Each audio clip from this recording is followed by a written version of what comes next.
Dans l'univers fascinant mais impitoyable du divertissement contemporain, il existe des rendez-vous inscrits de longue date dans les agendas des passionnés, des moments de communion fraternelle où la frontière ténue entre le rêve cinématographique et la réalité quotidienne semble s'effacer le temps d'un week-end magique. Les conventions de culture populaire, devenues de véritables institutions sociologiques au fil des 2 dernières décennies, représentent ce sanctuaire unique où les admirateurs de récits fantastiques, de thrillers psychologiques et de sagas d'épouvante viennent chercher un contact privilégié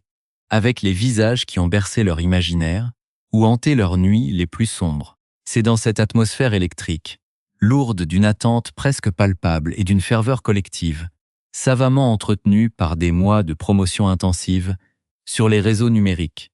que s'est ouvert le célèbre rassemblement de la Creeping convention pour son édition estivale, tant attendue de juillet 2026. Pour des milliers de participants venus des 4 coins du continent, munis de billets réservés de longue date et parfois costumés à l'effigie de leurs personnages fétiches, ce grand rassemblement californien promettait d'être un jalon mémorable. Une parenthèse enchantée dédiée à la célébration du 7e art de genre et des icônes qui lui ont donné ses lettres de noblesse à travers les époques.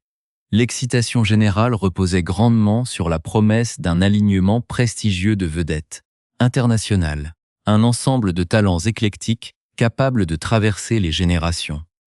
Mêlant la nostalgie des classiques des années 80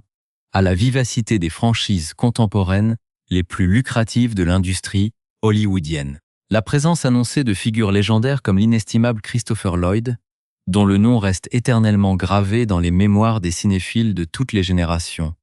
ou encore de la talentueuse Mira Sorvino, lauréate oscarisée dont la grâce continue de fasciner le public, suffisait à elle seule à justifier le déplacement massif des foules. À leur côté, des visages emblématiques de la culture pop tels que la vibrante Tara Reid, l'énigmatique Billy Zane au charisme magnétique incontestable, et le ténébreux Jamie Campbell, propulsé au sommet de la gloire mondiale grâce à ses performances récentes dans des séries de science-fiction majeures, complétaient un tableau artistique particulièrement impressionnant. Chaque annonce successive par les organisateurs avait été accueillie comme un événement en soi, faisant grimper la température d'un public avide de séances de dédicaces, de photographies exclusives et d'échanges privilégiés lors des grands panels de discussion prévus au cœur de la programmation. Pourtant,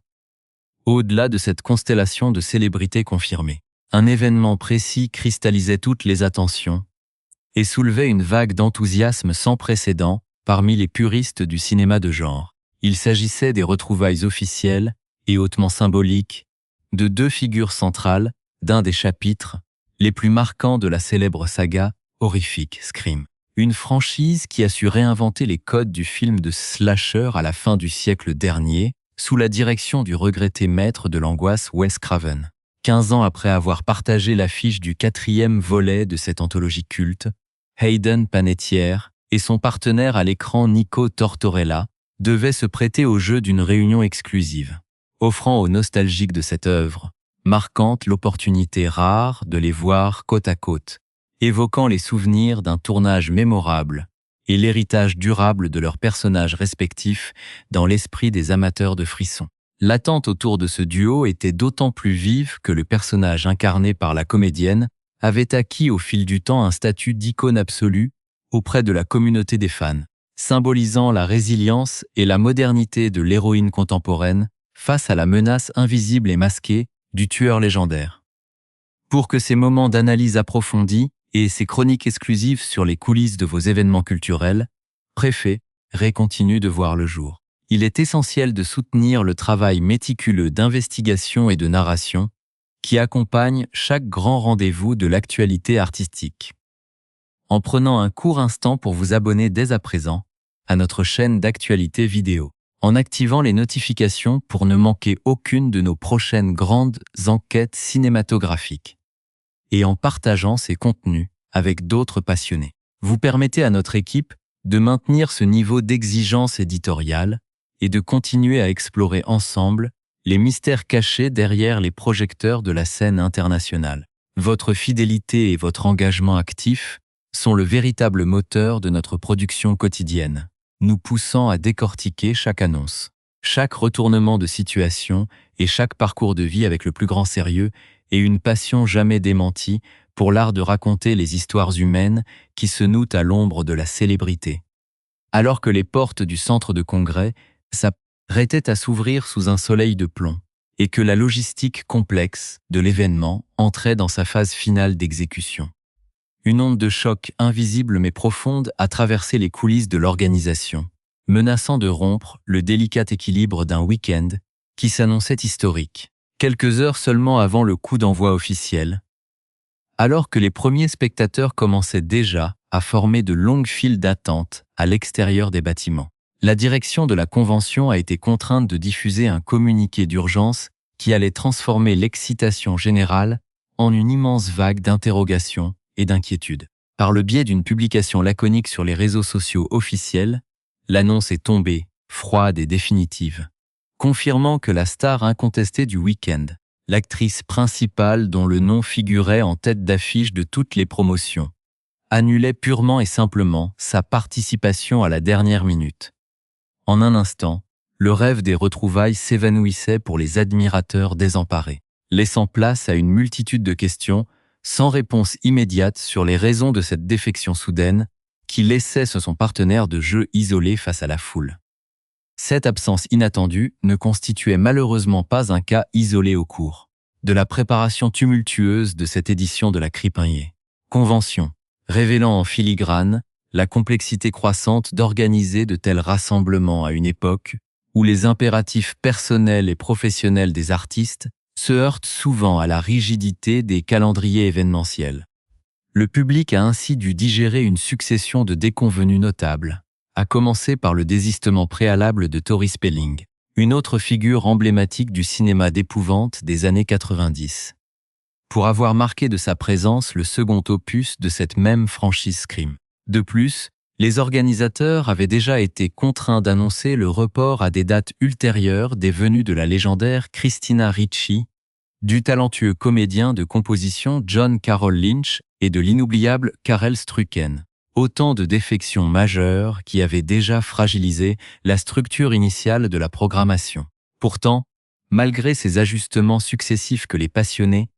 acceptent généralement avec une certaine indulgence, le retrait brutal de l'interprète de Kirby Reed, à la veille de l'événement, a pris une dimension tout à fait particulière, résonnant non pas comme une simple contrainte d'agenda, mais comme un signal d'alarme feutré soulevant le voile sur des réalités bien plus graves et intimes que nous explorerons en détail dans la suite de notre récit. Face à l'immense déception d'un public pris de court et au vent de panique qui menaçait de déstabiliser l'organisation interne de la convention, les responsables de l'événement ont dû réagir avec une rapidité exemplaire pour tenter de combler le vide artistique laissé par cette défection de dernière minute. C'est dans ce contexte d'urgence absolue qu'a été annoncée l'arrivée salvatrice de la comédienne Dominique Swain, révélée autrefois au monde entier pour son interprétation magistrale et habitée dans l'adaptation cinématographique du chef-d'œuvre de la littérature Lolita. Acceptant de relever le défi au pied levé,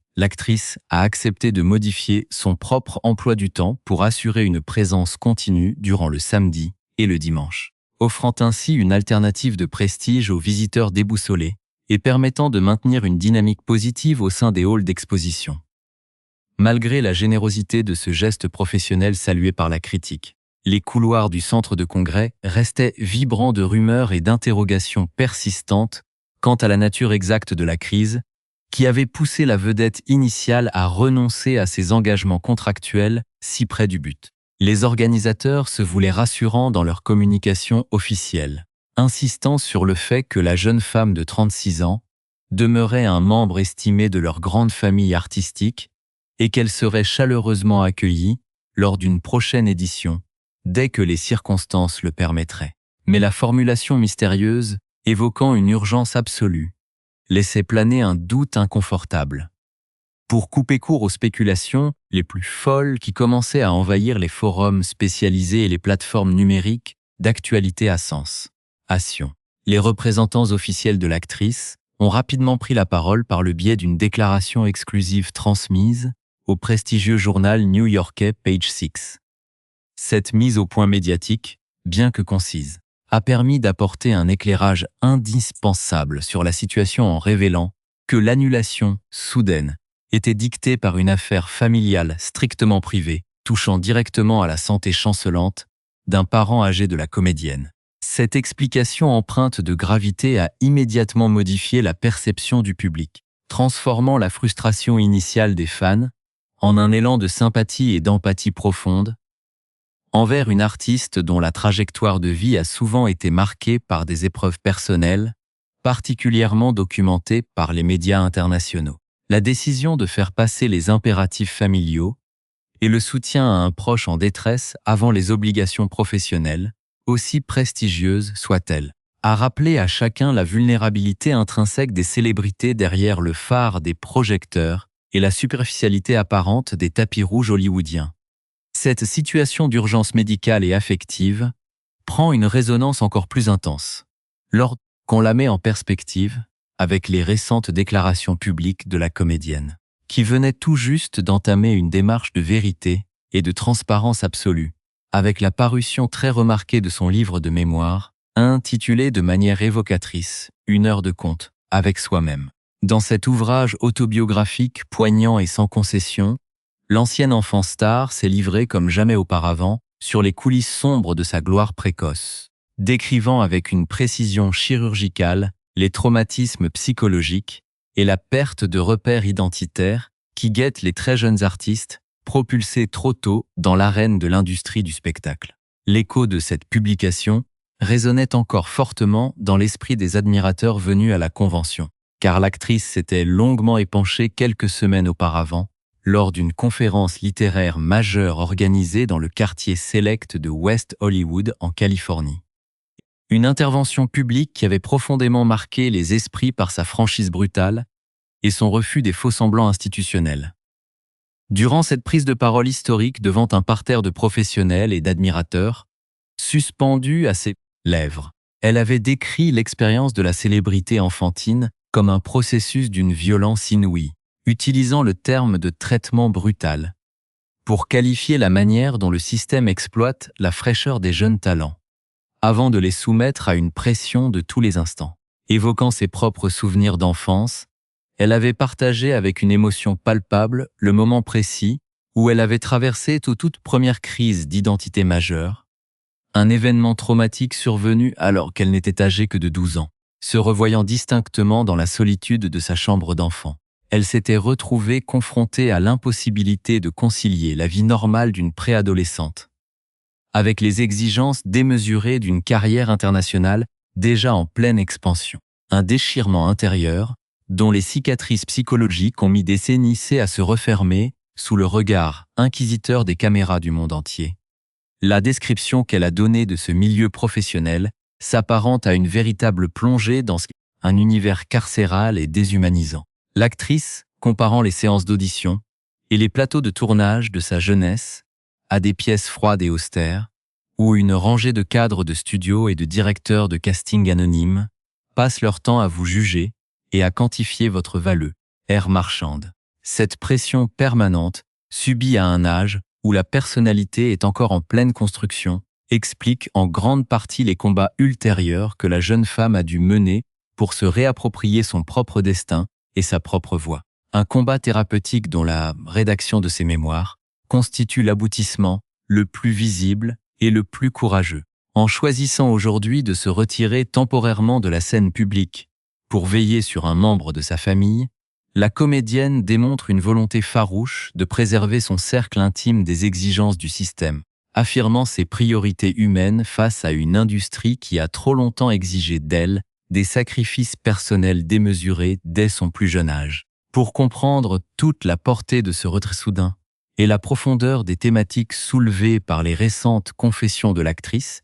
il s'avère indispensable de retracer les origines de ce parcours hors du commun. Un destin qui a débuté bien avant que les amateurs de frissons ne la découvrent sous les traits de la courageuse Kirby Reed. Née sous les projecteurs d'une industrie télévisuelle américaine en constante ébullition, la jeune New-Yorkaise a fait ses premiers pas professionnels alors qu'elle n'était encore qu'une enfant en bas âge. Prêtant son visage angélique à d'innombrables campagnes publicitaires nationales avant d'être repéré par les directeurs de casting des plus prestigieux feuilletons quotidiens de l'époque. Dès l'année 1994, à un âge où les enfants découvrent les bancs de l'école primaire, elle intégrait la distribution de la série culte. On ne vit qu'une fois, un feuilleton dramatique majeur où sa capacité précoce à mémoriser des textes complexes et à restituer des émotions intenses a immédiatement impressionné ses partenaires de jeu adultes. 2 ans plus tard, en 1996, elle consolidait cette réputation de prodige de la télévision en rejoignant l'équipe de la Force du Destin, un autre monument de la culture populaire américaine qui allait lui servir de véritable terrain d'apprentissage et de tremplin vers des productions cinématographiques de premier plan. Cette transition précoce,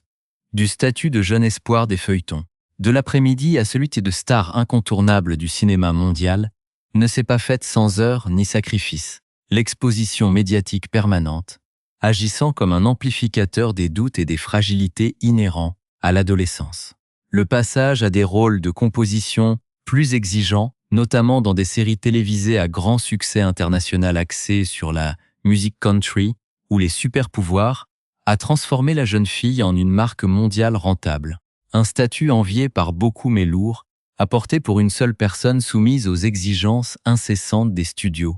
et à la surveillance tatillonne des tabloïds. C'est précisément cette dualité destructrice entre la perfection plastique exigée à l'écran et le chaos émotionnel vécu en coulisses qui innerve l'intégralité de son récit autobiographique actuel. Un témoignage perçu par les spécialistes comme une œuvre de salut public pour les futures générations d'artistes en herbe. En décidant de mettre des mots sur ses propres fêlures et en refusant de masquer la détresse psychologique qui l'a parfois submergée au cours de sa vie d'adulte. Elle a brisé une loi du silence non écrite qui prévaut trop souvent dans les hautes sphères du divertissement. L'importance de l'événement manqué à la cripe INSEE. Convention prend alors tout son sens lorsqu'on analyse la relation unique et presque fusionnelle